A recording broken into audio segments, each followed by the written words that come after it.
Hello everyone, welcome to lecture number 5. It is English 1. आज हमारा subject है English 1. उसमें लास्ट लेक्चर में we did a story about the yellow butterfly. हम लोगों ने येलो बटरफ्लाई की स्टोरी देखी थी. तो येलो बटरफ्लाई कहाँ उड़ रहा था? सोनू के गार्डन में था. फिर सोनू ने बटरफ्लाई को देखा, फिर वो उसको पकड़ना चाहता था, इसलिए सोनू ने क्या किया, उसका पीछा किया. बटरफ्लाई रोज़ फिर पॉन्ड के ऊपर जो फ्लोटिंग लीफ थे पॉन्ड के अंदर वहाँ पर, फिर चंपक ट्री, उस पर बटरफ्लाई क्या कर रहा था? फ्लाई कर रहा था. मतलब बटरफ्लाई इन जगहों पे गया था. देन लास्ट में बटरफ्लाई कहाँ फंस गया था? स्पाइडर के वेब में फंस गया था. कहाँ फंस गया था? स्पाइडर के वेब में. देखो गुआवा ट्री था, उसमें ये स्पाइडर का वेब था और उसमें बटरफ्लाई फंस गया था और वो इसमें से बाहर निकलने के लिए ट्राई कर रहा था, बट वो वहाँ से छूट नहीं पाया. फिर सडनली क्या हुआ? सोनू वहाँ पर आया और बटरफ्लाई को वहाँ से फ्री कर दिया, वहाँ से पकड़ लिया. फिर सोनू ने क्या किया? उसके हाथ में बटरफ्लाई क्या लग रहा था? सैड लग रहा था, इसीलिए बटरफ्लाई को सोनू ने जाने दिया और बटरफ्लाई फिर से हैप्पीली फ्लाई करने लगा. तो हम लोगों ने स्टोरी कंप्लीट की. तो today we will see exercise of this chapter 2 the yellow butterfly. आज उसकी एक्सरसाइज देखते हैं. उसमें है आंसर द फॉलोइंग क्वेश्चंस. आपको आंसर करने हैं क्वेश्चन के. उसमें फर्स्ट है where did Sonu first see the butterfly. फिर से बोल रही हूँ, where did Sonu first see the butterfly. इसका मतलब होता है सोनू ने सबसे पहले बटरफ्लाई को कहाँ पर देखा? तो सोनू ने सबसे पहले कहाँ देखा? सोनू के गार्डन में बटरफ्लाई फ्लाई कर रहा था. तो बटरफ्लाई फ्लू अराउंड सोनूज गार्डन, ऐसा सेंटेंस था. तो सबसे पहले बटरफ्लाई कहाँ पर था? सोनू के गार्डन में. तो सोनू ने कहाँ देखा? उसके गार्डन में देखा. बटरफ्लाई को सबसे पहले कहाँ देखा? गार्डन में देखा. तो हम आंसर ऐसे लिख सकते हैं, Sonu so the butterfly in the garden. Sonu ने सबसे पहले बटरफ्लाई को कहाँ देखा? गार्डन में देखा. Number 2, name the places where the butterfly rested. आपको क्या करना है? जहाँ पर बटरफ्लाई रुका था उसके नाम राइट करने. कहाँ कहाँ पर रुका था बटरफ्लाई, उसने कहाँ कहाँ पर रेस्ट किया था. तो क्वेश्चन क्या है? Name the places where the butterfly rested. उन प्लेसेस के नेम आपको राइट करने हैं जहाँ पर बटरफ्लाई रुका था. तो सबसे पहले बटरफ्लाई कहाँ पर था? रेड रोज पर. देन आफ्टर चंपक ट्री पर गया, फिर लोटस लीफ पे गया. लास्ट में आपको लिखना है, लास्ट में बटरफ्लाई कहाँ पर गया था? सबसे पहले रेड रोज पर, फिर चंपक ट्री और फिर लोटस लीफ के ऊपर गया था. बट पहले तो कैसा था? सबसे पहले रेड रोज, फिर lotus leaf, then after champak tree.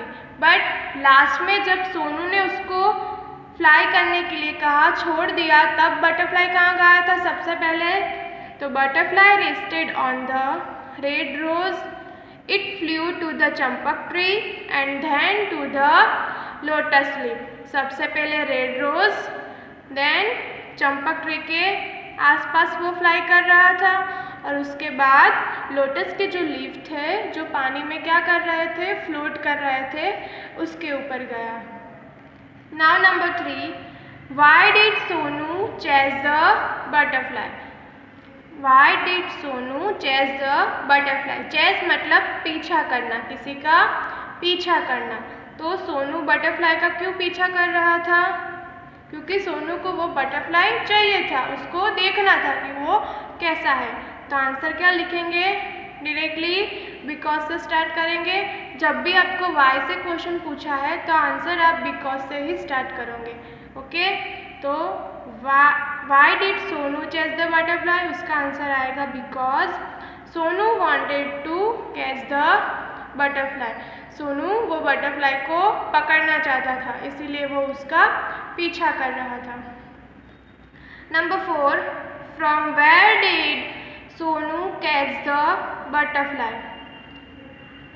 Sonu ने बटरफ्लाई को कहाँ से पकड़ा? लास्ट में सोनू के हाथ में बटरफ्लाई आया था, वो कहाँ से आया था? तो बटरफ्लाई था वो स्पाइडर के वेब में फंस गया था। कहाँ फंस गया था? स्पाइडर के वेब में, और वहाँ से सोनू ने बटरफ्लाई को कैच किया, वहाँ से ही उसको पकड़ा। तो आंसर कैसे लिखेंगे? Sonu caught the butterfly from the spiders web. Sonu ने कहाँ से बटरफ्लाई को पकड़ा? स्पाइडर के वेब में से, वहाँ, क्योंकि वो वहाँ पर फंस गया था, इसलिए सोनू ने वहाँ से उसको पकड़ लिया। Now number 5, why did Sonu let the butterfly go? क्यों यहाँ पर पूछा है सोनू ने क्यों बटरफ्लाई को जाने दिया? लास्ट में सोनू ने अपने हाथ में से बटरफ्लाई को ऐसा बोला था ना, गो एंड फ्लाई अवे, जाओ और उड़ जाओ। ऐसा क्यों बोला? क्योंकि बटरफ्लाई उसके हाथ में क्या लग रहा था? सैड लग रहा था, उसको उड़ना था, वो उसके हाथ में से जाना चाहता था। तो आंसर कैसे राइट करेंगे? Because Sonu wanted butterfly to be happy. वो बटरफ्लाई को कैसा देखना चाहता था? खुश देखना चाहता था, और बटरफ्लाई सोनू के हाथ में खुश नहीं था, उसे फ्लाई करना था, इसीलिए बटरफ्लाई को हैप्पी देखने के लिए सोनू ने बटरफ्लाई को जाने दिया। तो आंसर आएगा because Sonu wanted butterfly to be happy. वो बटरफ्लाई को खुश देखना चाहता था। नीचे देखो, आपको दिए हैं मैच द करेक्ट ऑप्शंस। आपको यहाँ पर डिटेल्स दी है, क्वेश्चन दिए हैं, और उसका आंसर आपको इसमें से फाइंड करके लिखना है, और उसके आगे जो भी अल्फ़ाबेट है वो करेक्ट अल्फ़ाबेट आपको यहाँ पर राइट करना है। तो देखो, उसमें फर्स्ट है it sail from flower to flower. Second है there was a white lotus in it. Third है he walked slowly and silently to catch the butterfly. Four है इट वॉज हंग्री। ये उसके जैसा है वो एम आई। आपको इसको पहचानना है और इसमें से उसका आंसर फाइंड करना है, और उसके आगे जो भी अल्फ़ाबेट है वो सामने यहाँ पर उसके सामने लिखना है। ये एक बार ये भी रीड कर लेती हूँ। Spider, Sonu, pond and butterfly. Okay, now let's start. उसमें फर्स्ट है it sail from flower to flower. ये कौन है जो एक फ्लावर से दूसरे फ्लावर्स पर जाता है? सेल का मतलब होता है एक जगह से दूसरे जगह पर जाना। तो कौन है जो फ्लावर टू फ्लावर जाता है? स्पाइडर, सोनू, पॉन्ड या बटरफ्लाई? तो आंसर आएगा बटरफ्लाई। कौन? बटरफ्लाई एक फ्लावर से दूसरे फ्लावर्स में जाता है। तो बटरफ्लाई के आगे क्या है? डी। तो उसका आंसर डी क्या लिखेंगे? उसके सामने डी लिखेंगे। Okay, now second, there was a white lotus in it. उसके अंदर वाइट लोटस थे। तो हम लोगों ने स्टोरी देखी थी, उसमें किसके अंदर वाइट लोटस थे? स्पाइडर, सोनू या पॉन्ड? बटरफ्लाई तो आ गया, तो अभी ये तीन बाकी रहे, स्पाइडर, सोनू एंड पॉन्ड। तो किसके अंदर थे? पॉन्ड के अंदर वाइट लोटस थे। तो पॉन्ड के सामने क्या है? सी। तो यहाँ पर क्या राइट करेंगे? सी। इसके सामने उसका सही answer C. Third number, he walked slowly and silently to catch the butterfly. वो बटरफ्लाई को पकड़ने के लिए स्लोली एंड साइलेंटली गया था, चल रहा था। कौन चल रहा था बटरफ्लाई को पकड़ने के लिए? स्पाइडर या सोनू? पॉन्ड तो आ गया, तो कौन आएगा? सोनू। उसके सामने क्या है? बी। तो उसका आंसर कहाँ लिखेंगे? यहाँ पर B. Four number, it was hungry. वो भूखा था। कौन भूखा था? स्पाइडर के लिए यूज़ किया है स्टोरी में, तो स्पाइडर वॉज हंग्री। तो कौन हंग्री था? स्पाइडर। और स्पाइडर के सामने क्या है? ए। तो यहाँ पर क्या राइट करेंगे? ए। क्लियर? फिर से एक बार आंसर के साथ बोलती हूँ।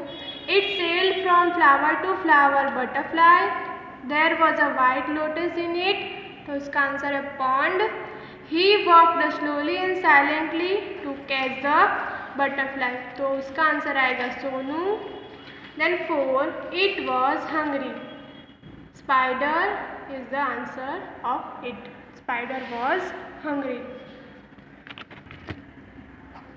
अभी देखो टेक्स्ट बुक में है एक्टिविटी 8 है हमारी. Look at this picture. Talk to your friend using the words given in brackets to describe the butterflies. आपको क्या करना है, यहाँ पर आपको 2 बटरफ्लाइज के पिक्चर्स दिए हैं.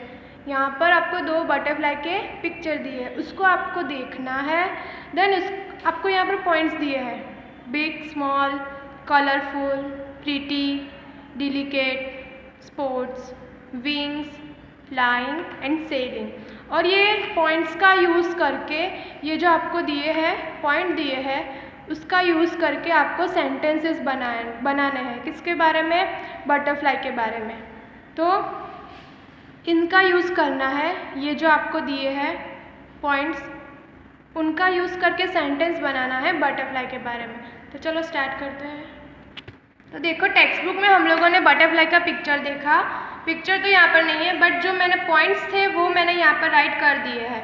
जो उसमें पॉइंट थे वही के वही है. Big, small, colourful, pretty, delicate, sports, wings, flying and selling. Picture आपको टेक्स्ट बुक में से देखना है और ये सेंटेंसेस राइट करने हैं. टेक्स्ट बुक में से बटरफ्लाई के पिक्चर को देखते जाना है और सेंटेंस रीड करते जाना है. तो स्टार्ट करते हैं. First sentence, there are 2 butterfly in the pictures. तो मैंने पिक्चर्स दिखाया उसमें कितने बटरफ्लाइज थे? 2 बटरफ्लाइज. तो क्या लिख सकते हैं हम? There are 2 butterflies in the picture. Now second, they are colourful. वो कैसे थे? कलरफुल थे. डिफरेंट कलर के थे. बटरफ्लाई कैसे होते हैं? कलरफुल होते हैं. तो हम ऐसे राइट कर सकते हैं दे आर कलरफुल. देखो यहाँ पर कलरफुल है और यहाँ पर पॉइंट में भी दिया था कलरफुल. तो कलरफुल का यूज़ करके हम लोगों ने ये सेंटेंस बनाया. तो बाकी सारे पॉइंट्स का यूज़ करके भी आप सेंटेंस बना सकते हो इसके अकॉर्डिंग. नाउ थर्ड, दे लुक वेरी प्रीटी. वो कैसे लग रहे थे? बहुत ही सुंदर दिख रहे हैं. तो प्रीटी का भी यूज़ हो गया. Then they have delicate wing. उसके विंग्स कैसे हैं? बहुत ही सुंदर है, डिलिकेट है. तो उसका डिलिकेट का भी यूज़ हो गया. विंग मतलब पंख. उसके पंख कैसे है? बहुत ही सुंदर है. there are red, yellow, white spot on their wings. क्या है? there are red, yellow, white spots on their wings. मैंने आपको जो पिक्चर दिखाया उसकी जो विंग्स थे उसमें पंख, उस पर कौन कौन से कलर के स्पॉट्स थे? स्पॉट्स मतलब डॉट कौन कौन से कलर के थे? Red, yellow and white. ये 3 कलर के स्पॉट्स उसकी विंग्स पर थे. The butterfly enjoy flying from flower to flower. Butterfly एक फ्लावर से दूसरे फ्लावर्स में हैप्पीली एंजॉय कर रहा है. एक फ्लावर से दूसरे फ्लावर पर उड़ रहा है. तो देखो ये सारे पॉइंट्स का यूज़ करके हम लोगों ने ये सेंटेंसेस 6 सेंटेंसेस बनाए बटरफ्लाई के बारे में. आप इसके अकॉर्डिंग इस पॉइंट का यूज़ करके दूसरे सेंटेंस भी बना सकते हो. तो एक बार रीड करते हैं. There are 2 butterfly in the picture. They are colourful. They look very pretty. They have delicate wings. There are red, yellow, white spots on their wings. Now the butterfly enjoy flying from flower to flowers. फिर है adjective. Chapter number 1 में adjective किए थे, उसमें आपको मैंने rules बताए थे. तो वो पहले एक बार रूल्स करते हैं, एक बार देख लेते हैं. चैप्टर नंबर 2 में मैंने जो एक्सप्लेन किए थे चैप्टर नंबर 1 में, वो रूल्स एक बार देखते हैं. देखो लेक्चर नंबर 2 था हमारा, उसमें मैंने आपको ये एडजेक्टिव का करवाया था. उसमें मैंने ये रूल्स लिखवाए थे कि एडजेक्टिव क्या है, किसे एडजेक्टिव बोलते हैं. तो फिर से वो एक बार रिपीट करते हैं, लेक्चर नंबर 2 का ही है, हम फिर से रिपीट करते हैं। An adjective is a word that tells you something more about noun. जो हमें नाउन के बारे में ज़्यादा बताता है उसे क्या बोलते हैं? एडजेक्टिव बोलते हैं। नाउन कोई भी हो सकता है, किसी का नेम हो सकता है, प्लेस हो सकता है, एनिमल का नेम हो सकता है, और कोई थिंग मतलब कोई वस्तु का नेम भी हो सकता है। तो एग्जाम्पल देखो, लिटल गार्डनर, यहाँ पर क्या दिया है? Little gardener. तो gardener is our noun and little it's their adjective. Little किसके बारे में यूज़ किया गया है? गार्डनर्स के बारे में, इसीलिए लिटल क्या हुआ? Adjective and gardener is the noun. वैसे ही दूसरे एग्जाम्पल्स है, magic garden, tiny bird and golden dress. तो मैंने जो अंडरलाइन किए हैं पेन से वो क्या है? हमारे एडजेक्टिव। ये सारी चीज़ें हमें नाउन के बारे में ज़्यादा बताती है। ये लेक्चर नंबर 2 में भी अच्छे से एक्सप्लेन कर दिया था। तो ये मैजिक, टाइनी एंड गोल्डन क्या है? एडजेक्टिव है। अभी उसकी ब्लैंक देखते हैं, उसमें फिलिंग द ब्लैंक्स है। आपको 2 ऑप्शंस दिए हैं, उसमें से आपको सही ऑप्शन फाइंड करके इसमें लिखना है। तो the grass is dash. Grass कैसा होता है? ग्रीन या रेड? ग्रास ग्रीन होता है, तो ब्लैंक में क्या लिखेंगे? Green. Now second is Manoj is a strong boy, he is not weak. आपको डैश में लिखना है स्ट्रॉन्ग। क्यों स्ट्रॉन्ग लिखा? बिकॉज यहाँ पर क्या दिया है? वीक, और वीक का अपोजिट क्या होता है? थिन या स्ट्रॉन्ग? वीक का अपोजिट स्ट्रॉन्ग होता है, तो डैश में क्या लिखेंगे? Strong. Now 3, Tina won the race, she is dash. अभी टीना जीत गई है, मैच जीत गई है, तो वो कैसी होगी? सैड होगी या हैप्पी होगी? हैप्पी होगी। कोई चीज़ वो रेस को जीत गई, तो जीतते हैं तो हैप्पी होती है, तो डैश में क्या लिखेंगे? हैप्पी। ना 4, the coconut tree is dash, tall या शॉर्ट? कोकोनट ट्री कैसा होता है? टॉल होता है या शॉर्ट? टॉल होता है, तो डैश में क्या लिखेंगे? Tall. Now number 5, my bag is light and your bag is dash. Bracket में है डार्क एंड हैवी। तो ऐसी ब्लैंक दी है, तब आपका इसका अपोजिट लिखना है। माई बैग इज लाइट, मेरा बैग हल्का है, तो लाइट का अपोजिट क्या होगा? डार्क या हैवी? हैवी। लाइट का अपोजिट क्या होता है? हैवी। तो इसमें क्या लिखेंगे? Your bag is heavy. मैंने आपको अपोजिट्स भी करवाए थे और लर्न करने को भी बोला था। Now number 6, there are dash clouds in the sky. Bracket में है वाइट या येलो, और भी क्लाउड्स दिया है। क्लाउड्स वाइट होते हैं या येलो होते हैं? वाइट होते हैं, तो डैश में क्या लिखेंगे? White. Now number 7, you should keep your house dash. आपको हम अपना घर कैसा रखना चाहिए? डर्टी या क्लीन? 2 ऑप्शन दिए हैं, तो क्या रखना चाहिए? हाउस को क्लीन रखना चाहिए, तो क्या लिखेंगे? Clean. Okay, here you have been given adverb. अब हम देखते हैं एडवर्ब। आगे चैप्टर नंबर 1 में एडजेक्टिव देखे थे, और चैप्टर नंबर 2 में भी आगे हम लोगों ने एडजेक्टिव किए। एडजेक्टिव क्या है? जो हमें नाउन के बारे में ज़्यादा कुछ बताता है। Something tell us about the noun.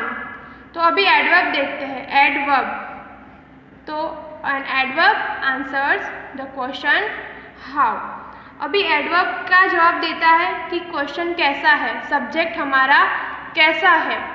हम क्वेश्चन को हाउ पूछते हैं तो हमें एडवर्ब का आंसर मिलता है। तो देखो एग्जांपल बताती हूँ तो ज़्यादा क्लियर होगा।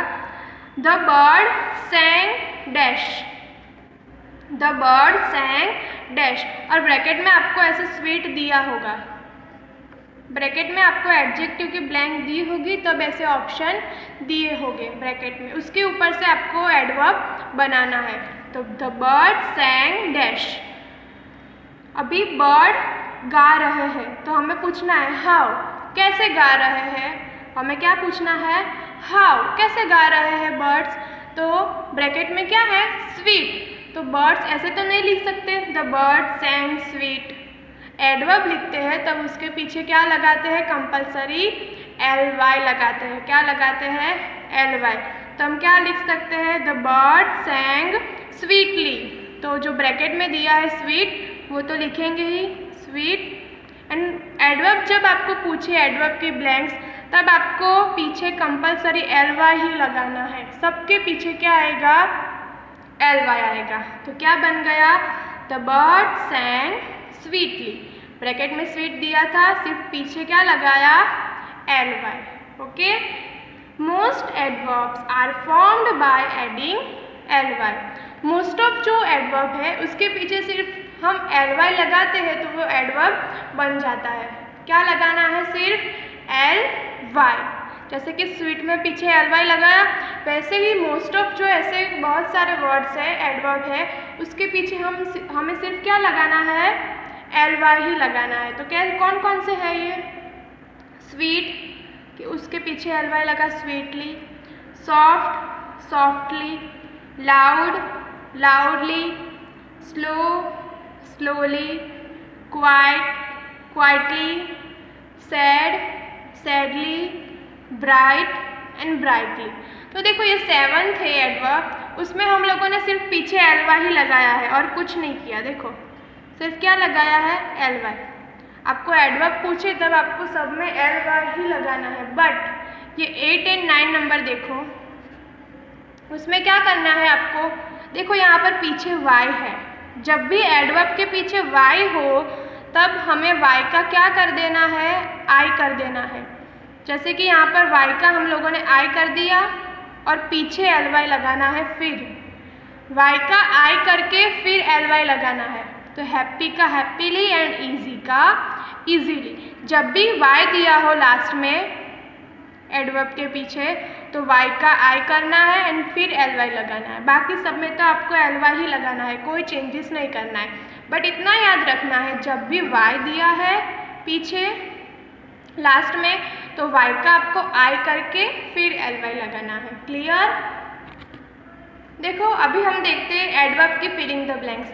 आपको कब ऐसे पता चलेगा कि आपको एडवर्ब से फिलिंग द ब्लैंक्स करनी है या एडजेक्टिव से करनी है। तो एडजेक्टिव में आपको 2 ऑप्शन दिए होंगे। ब्रैकेट में कितने ऑप्शन दिए होंगे, 2 ऑप्शन दिए होंगे। बट इसमें एडवर्ब में एक ही दिया है और हेडिंग में भी दिया होगा, filling the blanks with the adverbs. जब भी आपको एडवर्ब से ब्लैंक करनी हो, पूछा हो, तब पीछे सिर्फ ly ही लगाना है और y वाले में क्या करना है, y का I करके फिर ly लगाना है। तो फर्स्ट है द लायन वॉक्ड डैश और ब्रैकेट में है प्राउड। इसमें तो y है नहीं तो सिर्फ ly लगाएंगे। तो प्राउड का क्या किया, प्राउडली, सिर्फ ly लगाया। Now 2 number the children played dash, तो ब्रैकेट में दिया है हैप्पी। तो y वाला आया फिर से, तो y का क्या कर देंगे, I और पीछे क्या लगाएंगे, ly। तो हैप्पी का happily. Now 3rd number Sonu walked dash, bracket में है साइलेंट। y तो है नहीं तो सिर्फ ly लगाएंगे। तो साइलेंट का साइलेंटली, सिर्फ ly लगाया। 4 number the sun shines dash, bracket में दिया है ब्राइट। तो उसमें भी y नहीं है तो सिर्फ क्या लगाएंगे, ly, brightly. 5 number Joy spoke dash, bracket में दिया है नाइस। तो यहाँ पर भी कोई y नहीं है, सिर्फ ly ही लगाना है पीछे। तो नाइस का क्या हो जाएगा, नाइसली। नाउ 6 द बर्ड्स सैंग, यहाँ पर देखो ब्रैकेट में मैरी दिया है, y है तो y का क्या बना देंगे, यहाँ पर I और पीछे ly। तो bird सैंग merrily. Now 7 number I can read English dash, bracket में दिया है इजी। अभी यहाँ पर भी फिर से y आया तो y का क्या किया, I और फिर क्या लगाया, ly। तो क्या बन गया, I can read English easily. Okay, hope you are clear with adverb. What is adverb, कुछ नहीं करना है, सिर्फ पीछे ly लगाना है और y वाला दिया है तब आपका y का I करके ly लगाना है। Clear. So here our chapter number 2 the yellow butterflies, complete it exercise, question answers and grammatical portion था वो भी कंप्लीट हो चुका है। आपको 2 चैप्टर की एक्सरसाइज करनी है और एक बार रीड करके लर्न करनी है।